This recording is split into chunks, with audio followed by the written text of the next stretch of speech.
There was a fashion in the 19th century to give the name Switzerland to any area with hills and cliffs, and so what was once called the Muggendorf Hills is now better known as Little Switzerland or the Franconian Switzerland.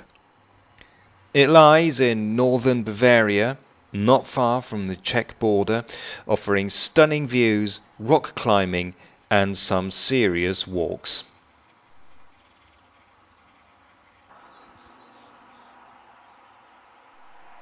One of the better known places here is the town of Pottenstein.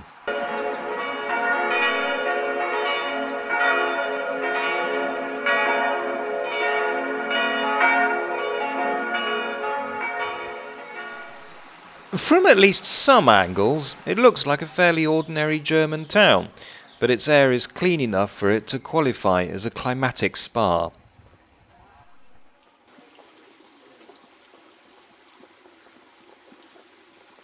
As is the tradition in parts of Germany, the well is richly decorated for Easter.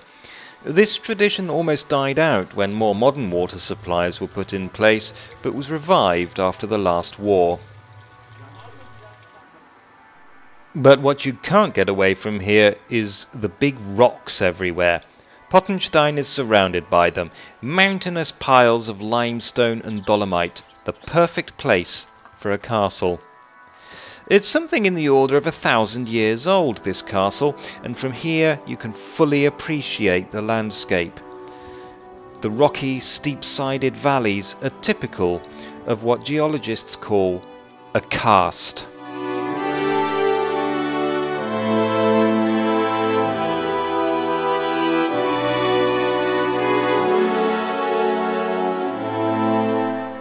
They also offer plenty of opportunities to impress people. Let's hope that A and M are still together, otherwise this is going to be embarrassing.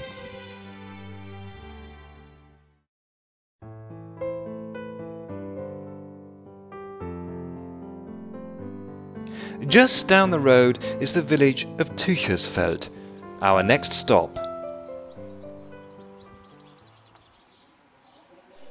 It boasts some altogether more startling sights. You have to hope that nothing is going to break off.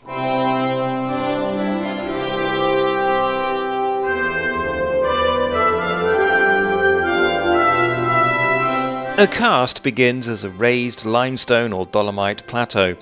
These minerals are harder than most sedimentary rocks, but slowly dissolve in rainwater. When the rainwater gets into cracks, it widens them over time, creating underground caves and deep fissures. The fissures widen even more, eventually leaving these pillars.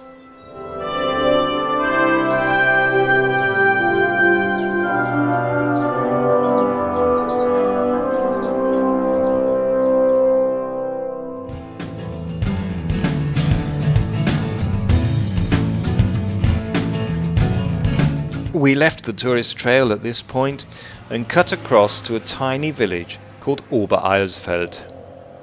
Farming has to be difficult here, and before tourism and modern roads, it must have been a challenging place to live. And, in the winter, bitter. The area is sometimes called Franconian Siberia, and not without justification.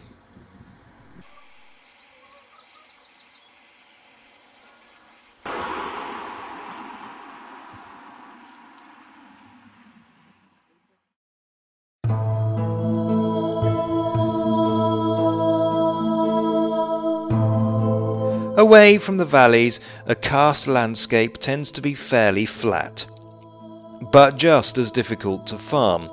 Because water quickly disappears into sinkholes, the land is dry. No wonder they take such pride in decorating their wells here.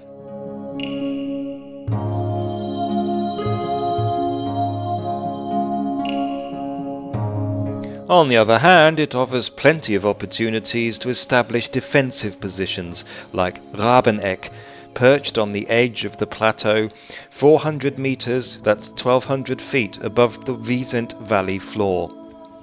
That didn't, unfortunately, prevent it from being taken in 1525 during the Peasants' Revolt.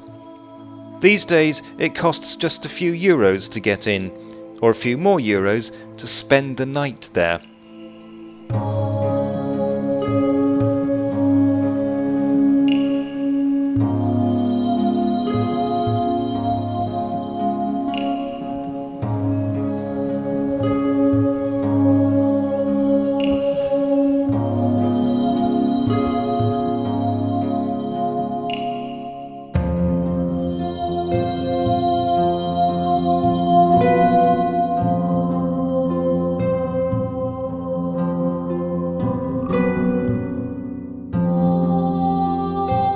Little Switzerland properly refers to the area drained by the Wiesent and its tributaries, and it was along the Wiesent valley that we continued. A fairly steep drop down to the bottom, and then a gentle, if somewhat winding drive to a veritable angler's paradise. Unfortunately, not a paradise for canoeists anymore. That sport has been all but banned.